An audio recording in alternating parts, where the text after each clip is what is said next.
Hola, muy buenas a todos. Quería empezar este vídeo con una pregunta para vosotros.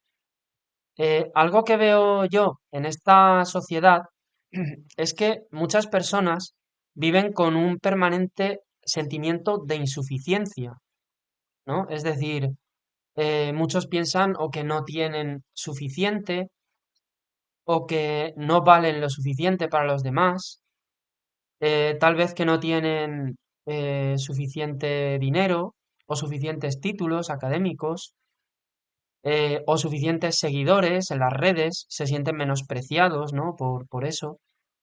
Eh, Otros se sienten tontos o se sienten feos. En definitiva, siempre parece estar o abundar ese sentimiento de no valer suficiente, ¿no? O no haber logrado suficiente. Entonces, una postura que es muy buena contra eso, ¿no? Que es propio de todas las civilizaciones urbanas, existe, ya que en la urbe, cuando pasamos de vivir en la naturaleza a vivir en ciudades, eso se debió a que empezamos a percibir que no teníamos suficiente en la naturaleza. Entonces es cuando empezamos a crear y producir más y más y más y más y siempre más.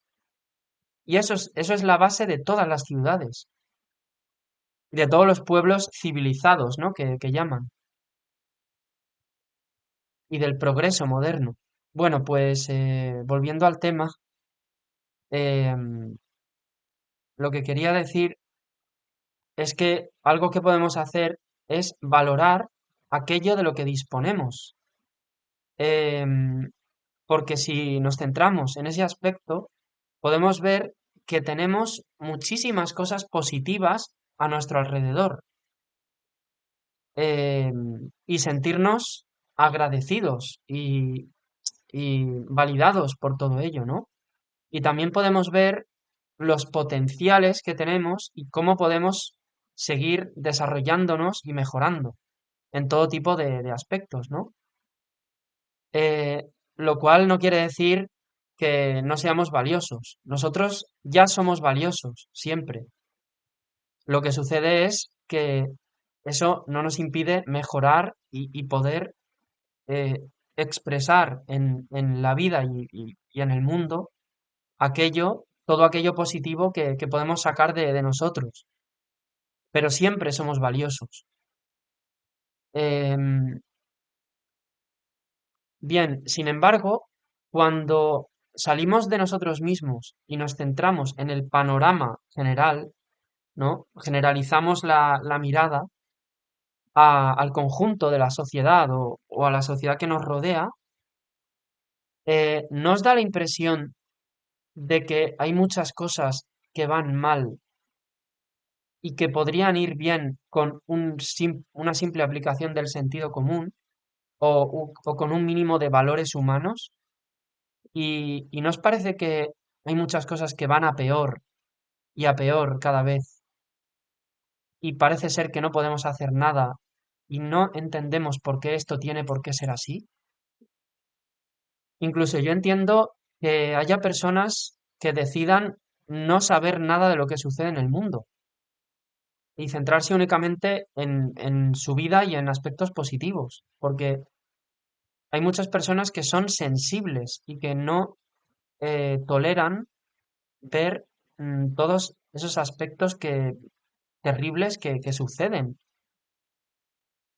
Em, en cambio, hay muchas personas em, que simplemente se mantienen en la ignorancia, ¿no? O les da igual todo, les da igual.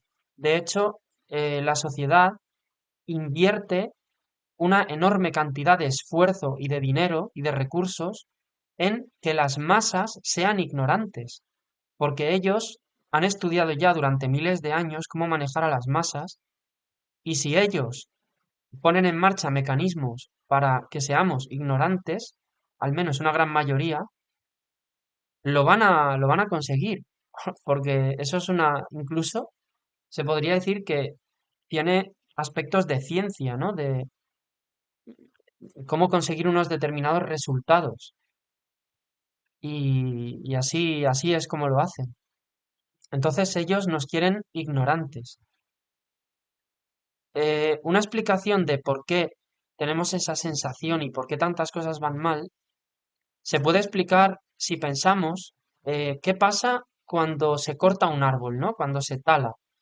Ese tronco cae, ¿no? Las hojas empiezan a amarillear, a secarse, el tronco empieza a pudrirse, ¿no? A degenerar. Em, ¿Y esto por qué pasa? Pasa porque ese tronco ha sido separado de sus raíces, ¿no? De aquello que le unía a la tierra. Entonces, eh, esto mismo es lo que pasa con los pueblos y con las sociedades, ¿no? Una vez que son separados de sus raíces, que las ignoran y que no las valoran, ese pueblo está condenado a lo mismo que el árbol, a secarse y a pudrirse, y al final a desaparecer, claro. Eh, y precisamente de eso os quería hablar en este vídeo, aunque haremos muchos vídeos al respecto de este tema, porque en mi opinión existe una sabiduría muy profunda, ¿vale? En la humanidad, distintos pueblos en distintas zonas del planeta han llegado a conclusiones muy parecidas, ¿vale? Debido a que estaban en contacto directo con la naturaleza, y así es como han vivido durante cientos de miles de años, ¿no? Tanto en Europa como los chinos, los indios, los de América, América tanto del sur como del norte, vamos, en general en todo el planeta, se ha llegado a una serie de conclusiones de maneras diferentes, pero similares, ¿vale? Entre ellos, por ejemplo, se puede encontrar que aquellos pueblos antiguos valoraban la tierra, o sea, su propia tierra y su propia sangre, ¿vale? Porque la sangre no es solamente un fluido que va corriendo por nuestro cuerpo, ni es solamente un ADN o una raza, es también eh, que esa sangre o ese ADN va vinculado a unas tradiciones, a una cultura y a una sabiduría únicas de ese pueblo, ¿vale? Y especiales, que constituyen la herencia de ese pueblo, es decir, sus raíces, lo que heredan de sus antepasados. Eh, Valoraban, por ejemplo, también el tema del respeto a la naturaleza, ¿vale? Los pueblos antiguos em, solían considerar sagrados, por ejemplo, los ríos, las montañas, los árboles, era algo que ellos respetaban mucho. No porque considerasen a un determinado árbol un dios o algo así, ¿vale? Sino porque sabían que su existencia y su persistencia como pueblo dependía de la naturaleza. La naturaleza les aportaba recursos y mientras estuviesen conectados a la naturaleza, sabían que iban a perdurar en el tiempo. Por tanto, aparte, se consideraban parte de ello, una parte. Es por eso también que muchos de estos pueblos creían en la reencarnación, ¿vale? No creían que solamente somos un cuerpo y que después, cuando muere ese cuerpo, ya todo se acaba y se acabó todo. No, se consideraban parte de algo mucho mayor que nosotros. Em, Algo a lo que volvemos y de lo que siempre vamos a ser parte. Eso es lo que implica la reencarnación. Saber que solamente somos una experiencia concreta, pero que estamos conectados a algo muy superior y algo que nunca acaba. Em, por otro lado, aparte de sentirse conectados con el cosmos, ¿no? Y con la naturaleza en sí, también se sentían conectados con su comunidad, ¿no? Cercana. Pensad, por ejemplo, en el aislamiento moderno. Muchas personas hoy en día se sienten solas, no se sienten conectadas ni siquiera con su familia o con la comunidad de vecinos, por así decirlo. Eh, la incomunicación, la indiferencia es lo que predomina, ¿vale? Pero aquellos pueblos era común que valorasen mucho a su comunidad y no solo al individuo.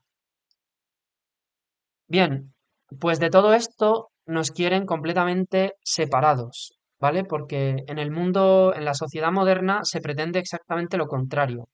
¿Para qué? Para crear una masa uniforme completamente dependiente de las instituciones y de los que quieren, estos globalistas o que quieren gobernar a la humanidad como si fuera una masa de pan en sus manos, básicamente, ¿no? O un rebaño universal. Bien, pues entrando ya en materia, en este vídeo quería comentaros un capítulo, una simple página de cómo nos han ido desgajando de nuestras raíces, ¿vale? Y manipulándonos.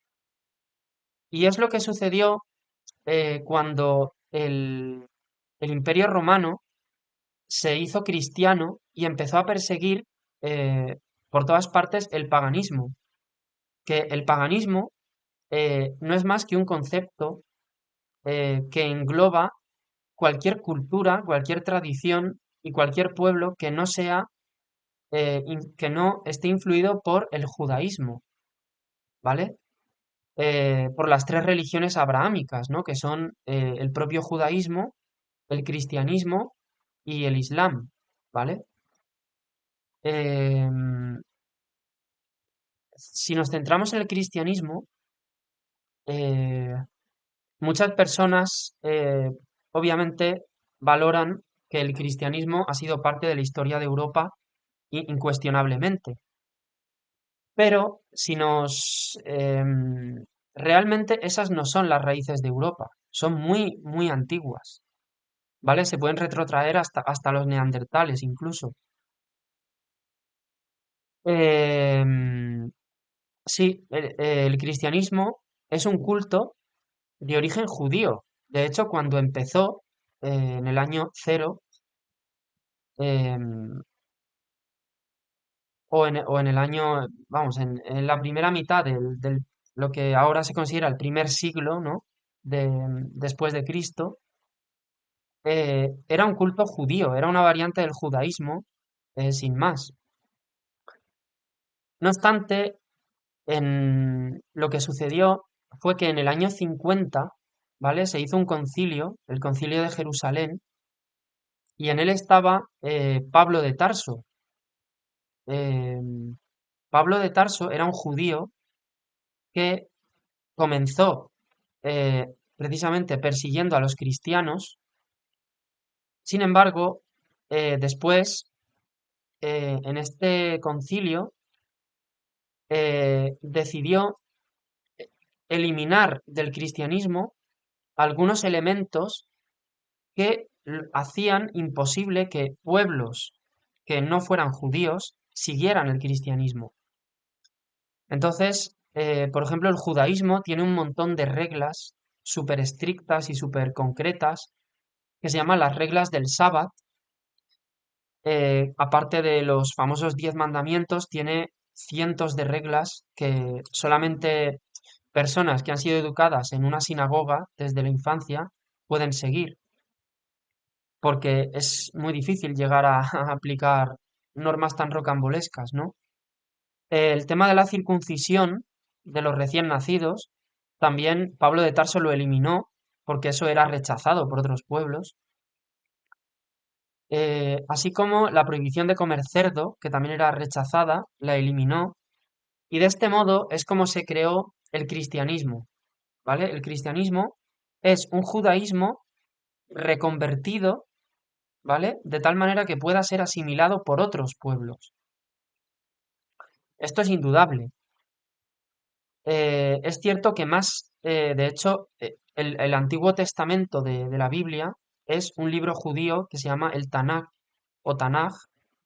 Está traducido a otros idiomas, pero es tal cual un libro de origen judío, mientras que está escrito originalmente en su idioma, en hebreo, mientras que el Nuevo Testamento está escrito originalmente en griego por autores judíos que, sin embargo, ya tenían muy presente que su intención era expandir, hacer proselitismo, expandir esa religión por todo el mundo.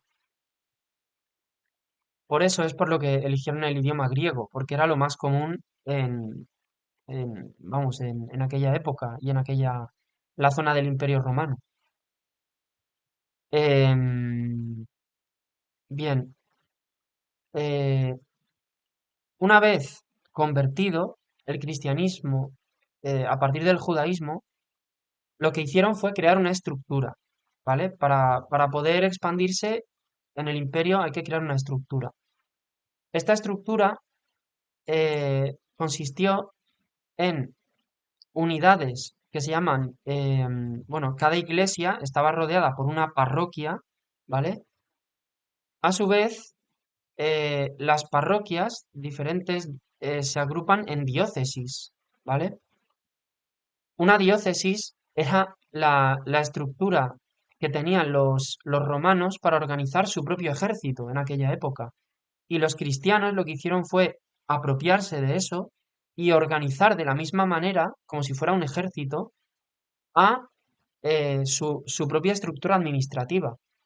Cada diócesis la dirigía un obispo y en las principales ciudades del imperio, ¿vale? Como por ejemplo la propia Roma, Antioquía, Jerusalén, Cartago, ¿no?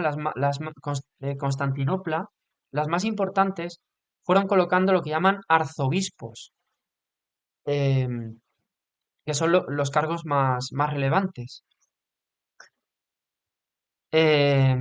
Y empezaron a sumar fieles a este culto, ¿no? Bien, hasta ahí no tiene nada de malo, por así decirlo, porque en el Imperio Romano había todo tipo de religiones y de cultos. Algunos eran de origen europeo y otros no. Por ejemplo, el mitraísmo no era de origen europeo. El culto a Isis, ¿vale? O, por ejemplo, el propio cristianismo era de origen judío en este caso. Pero ¿qué sucedió? Que los cristianos empezaron a mostrar intolerancia. Se aislaban, se aislaban de todo aquello que no era cristiano, porque eran entrenados en la teoría de que lo que no era cristiano era demoníaco y que debía ser rechazado. Y empezaban a presentar todo lo que no fuese cristiano, pues como algo pernicioso y algo de lo que alejarse. Esto empezó a causar problemas, ¿vale? Por eso, algunos emperadores como Galerio o Diocleciano empezaron a poner límites a la expansión del cristianismo. Eh, Sin embargo, el cristianismo no pasaba de ser una minoría, un culto minoritario. Y para cambiar esto tenía que hacerse por la fuerza, ¿vale? ¿Y cómo aplicar la fuerza en el Imperio Romano? Había que conquistar al emperador. El emperador era la máxima autoridad. Y el primer emperador que consiguió, que, que los cristianos consiguieron dirigir fue Constantino, ¿vale?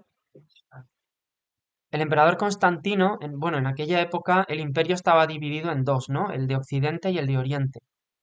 Entonces, en el año 313 se hizo el Edicto de Milán, ¿vale? Que otorgaba tolerancia, ¿vale? Quitaba cualquier tipo de prohibición o de límite a los cristianos para reunirse, fundar iglesias, vale, hasta ahí todo bien. Pero ¿qué pasa? que entonces eso causó que las distintas variantes, porque el cristianismo se dividía en muchas corrientes que al final eran casi todas lo mismo, solo que mostraban pequeños desacuerdos en detalles. Pero eso hacía que hubiera muchos bandos y que esos bandos se peleasen entre ellos, que si arrianos, que si no sé qué. Había multitud de variantes. Para poner un poco de paz entre ellos, se hizo un concilio, ¿vale? El concilio de Nicea en el 324, en el que el emperador, ¿vale? Y una serie de obispos llegaron a una especie de acuerdo y dijeron que la variante, aquellos que creían que Jesús era Dios encarnado, eso era la verdad. Y los que creían que Jesús era similar a Dios, pero no Dios mismo, entonces esos eran falsos. Y esto es lo que se llamó el credo niceno, ¿vale? Del concilio de Nicea viene el credo niceno. Y el credo niceno es el catolicismo. Este es el origen del catolicismo. Es una cuestión, un detalle que decidió un emperador con tal de poner fin a las peleas que había entre bandos intolerantes de cristianos. Dice, pues bueno, vamos a decir que esta es la verdad y los otros no, y así un poco se calma la cosa. Bien, pero ¿qué pasa? Que mm, Constantino se enfrentó al emperador de Oriente, que era pagano, ¿no? Que creía en los dioses romanos y demás, y lo venció en una batalla. A raíz de esto, mm, Constantino empezó a perseguir, motivado por los obispos, ¿no? A todos los cultos no cristianos dentro del imperio. Empezó a destruir templos, a prohibir reuniones para orar, bueno, orar, hacer rituales o tradiciones no cristianas. Y empezó a prohibir el arte, las estatuas, ¿vale? Empezaron a destruir libros no cristianos, ¿vale? Em, y bueno, hubo una especie de vaivenes. Por ejemplo, hubo un emperador que se llama Juliano, y le llaman Juliano el apóstata, ¿no? Que quiso volver al respeto a las tradiciones, vamos, a los cultos religiosos y a las tradiciones habituales, ¿no? Procedentes de Europa, al fin y al cabo. Y lo que hizo fue otorgar otra vez completa libertad a las sectas cristianas, que no eran más que eso. Y volvieron otra vez a pelearse, porque al final él sabía que si se peleaban entre ellas no iban a ser tan fuertes, ¿no?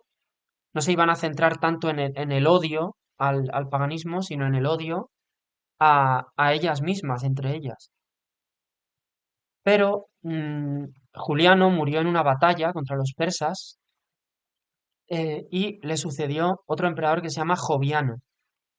Y Joviano, que era un soldado que sí que era cristiano, una de las cosas que hizo fue ordenar quemar la biblioteca de Antioquía, ¿vale?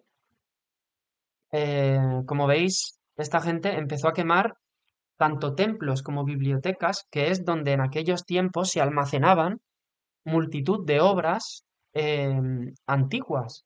De hecho, hoy en día no nos han quedado, o sea, han desaparecido un montón de obras.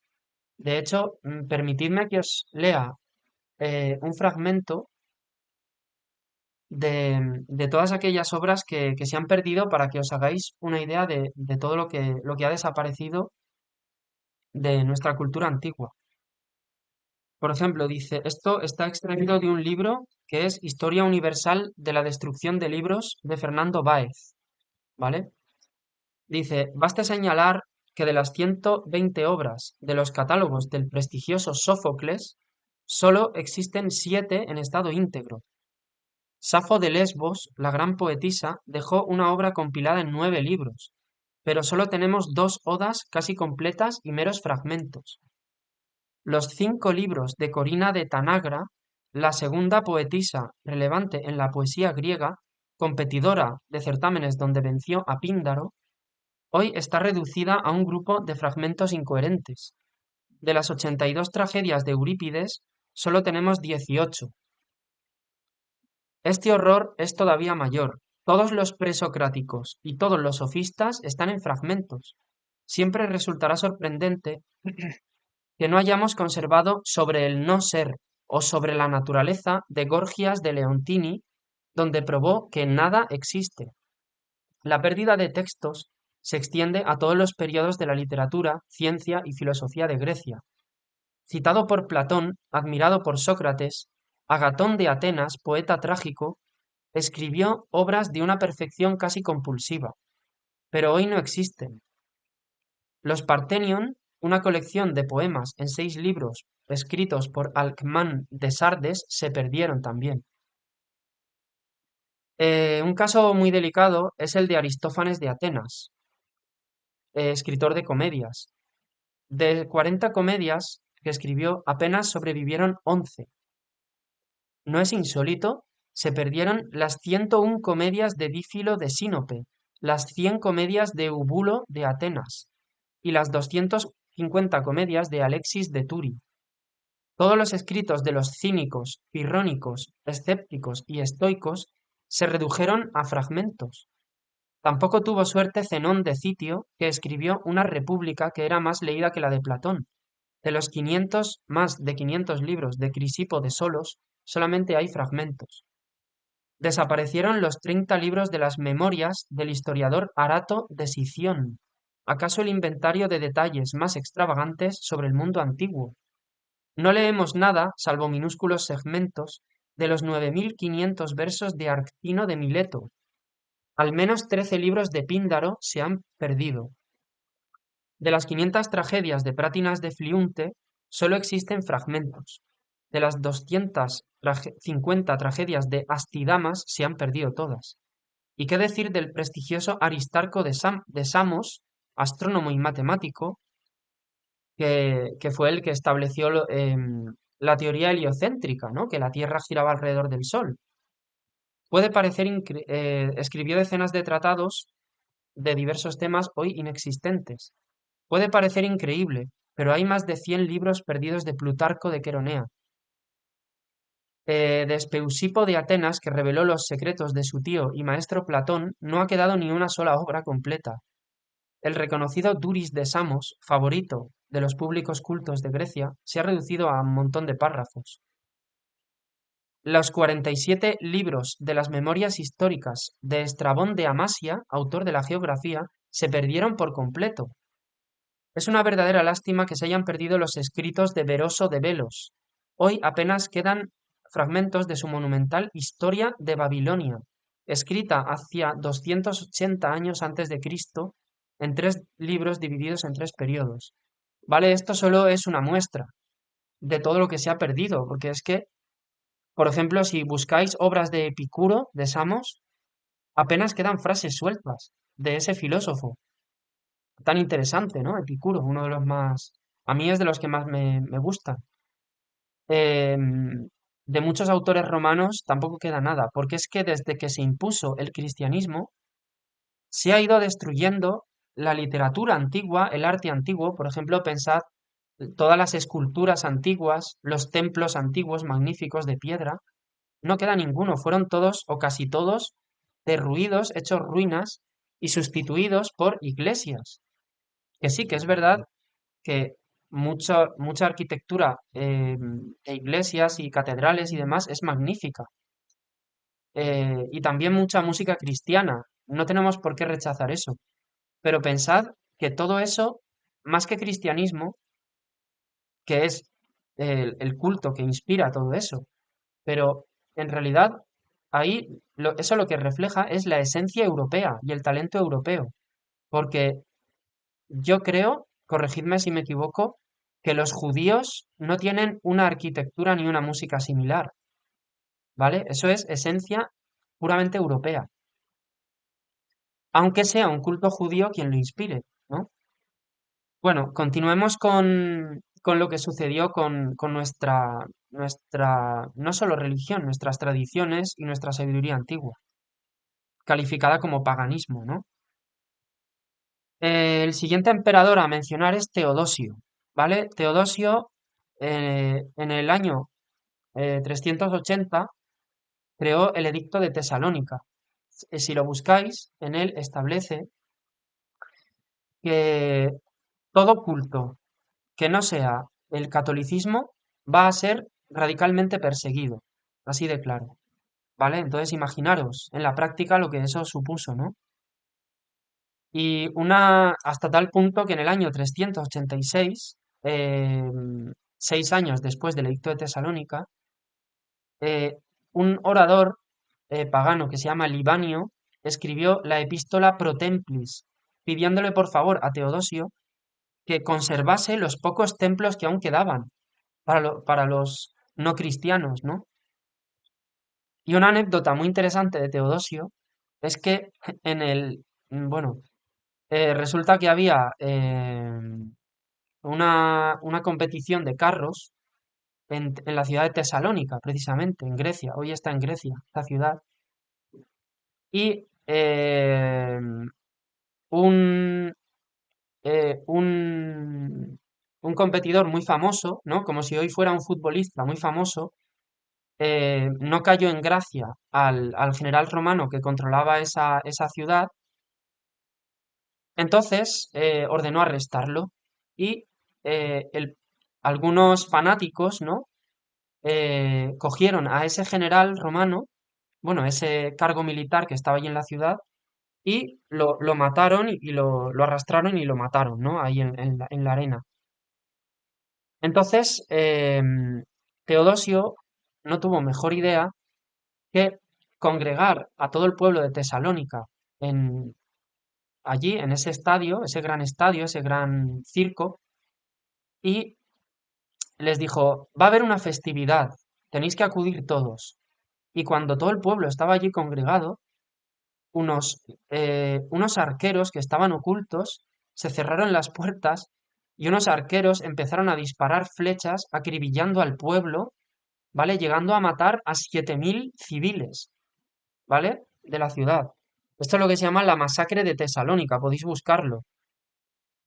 Es entonces cuando el obispo Ambrosio de Milán, eh, este obispo, eh, lo que hizo fue excomulgar a Teodosio. Dijo, esta es mi oportunidad.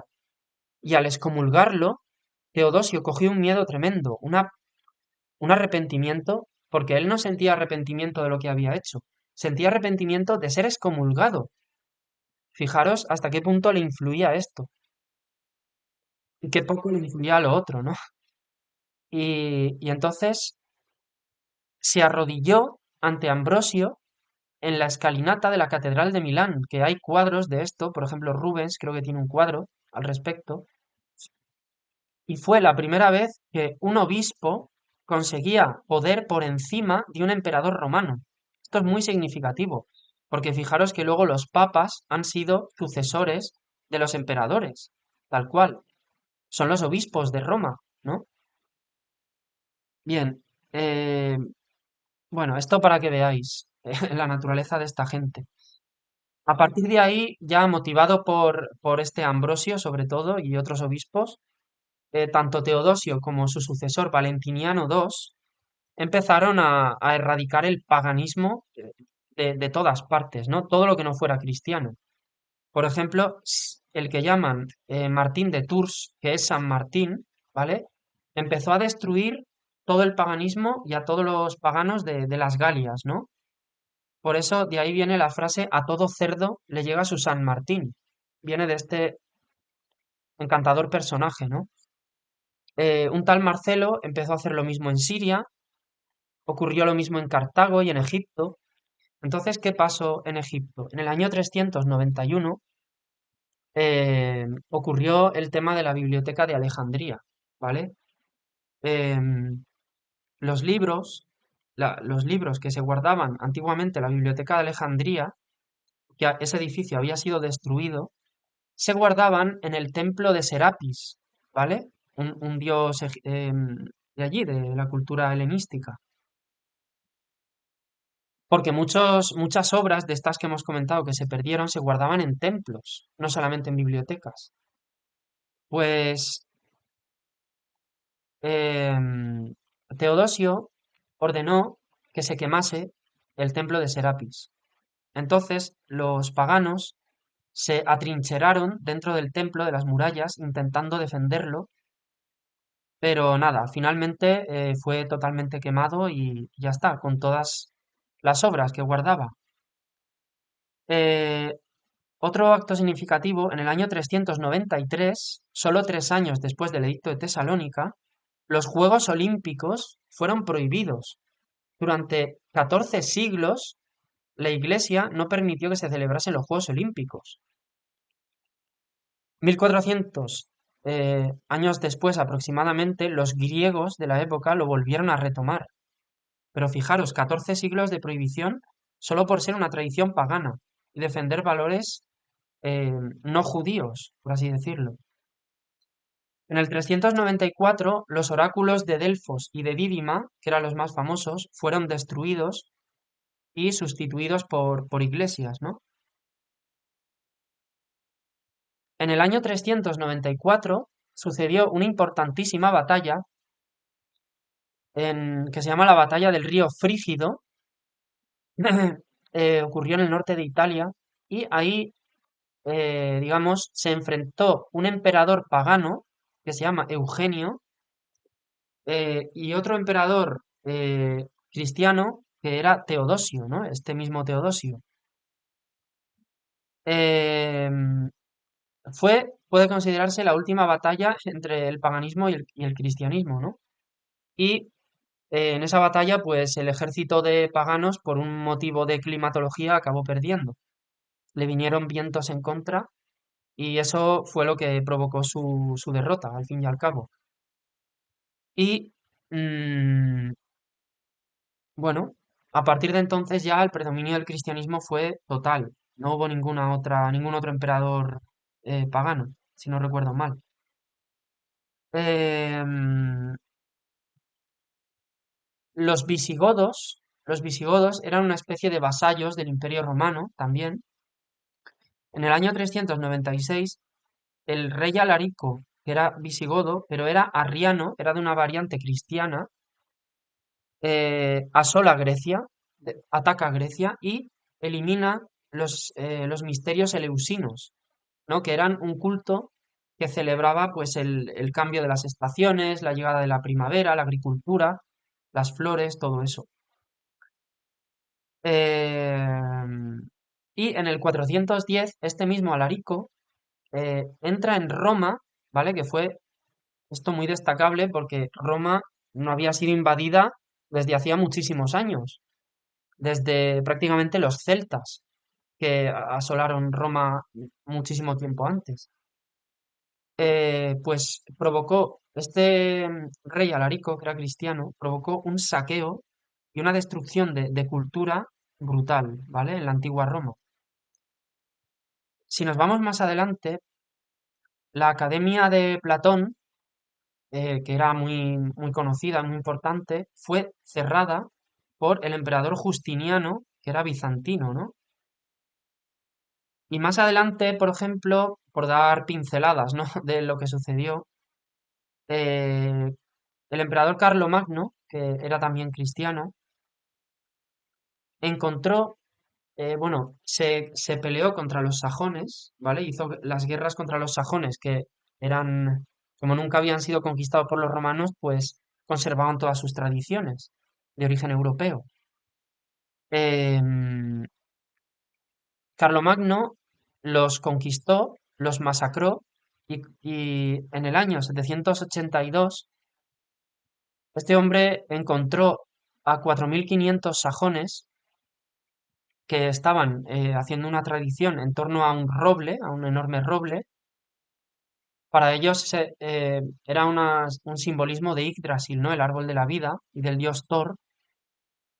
Esto tiene todo su significado. Bien, pues Carlomagno llegó y eh, ordenó decapitar uno por uno y a sangre fría a 4.500 sajones, ¿vale? Y al resto los condenaba a muerte si no se convertían. Esto es lo que se llama la masacre de Verden, también lo podéis buscar.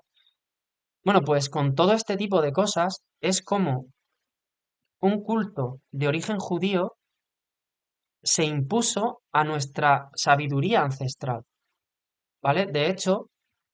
Eh, de hecho, el cristianismo más adelante absorbió y cogió muchos elementos que le interesaban de europeos, de origen europeo. Por ejemplo, la Navidad. Tengo un vídeo al respecto que se llama El desconocido origen de la Navidad, si os interesa. Em, es así como se nos ha ido, digamos, desgajando, imponiendo unos valores diferentes. Por ejemplo, el cristianismo es precursor de los valores del igualitarismo moderno, ¿no? Todos somos uno en Cristo, ¿no? Eso lo han heredado los ilustrados y la sociedad moderna. El tema de ir en contra de la propia sangre y de las tradiciones, ¿no? Porque todos somos hermanos, ¿no? Todo esto. em, que bueno, tiene sus aspectos buenos, pero es cierto que eso va en contra de nuestra concepción más tradicional. Em, y muchas más cosas. Más tarde surgió el Islam, que al final está también influido por el judaísmo. Em, pero, en mi opinión, el Islam no ha absorbido ningún elemento de la cultura europea ni pagana. Por lo tanto, em, creo que es mucho más parecido al judaísmo y que puede estar influido por el Talmud, ¿vale? El Talmud judío se escribió en el siglo III, por tanto es posterior al cristianismo. Y esto es lo que marca la diferencia entre unos y otros, ¿vale? Eh, bueno, quería soltaros un poco todo este rollo, todo este conjunto de datos, simplemente como una especie de índice para que podáis tirar del hilo y ver cómo se nos ha ido separando de, lo que era propio de nuestra tierra, ¿no? Y todo lo que esto implica, todo el conocimiento profundo y el estilo de vida y la forma de pensar con que esos mitos o esas tradiciones nos influyen también en nuestra vida individual, ¿no? En nuestra forma de ver el mundo, de entender a los demás y en nuestro modo de vivir. Bueno, ¿qué pensáis? ¿Que es mejor vivir en base a los valores tradicionales que hemos mencionado o en base a los valores modernos, ¿no? Que están influidos tanto por el cristianismo como por la ilustración y toda el progresismo moderno, por así decirlo. En fin, espero que no se haya hecho muy denso, por lo menos. Y nada, si os ha gustado, pues os animo a suscribiros y a dejar comentarios. Nada, saludos.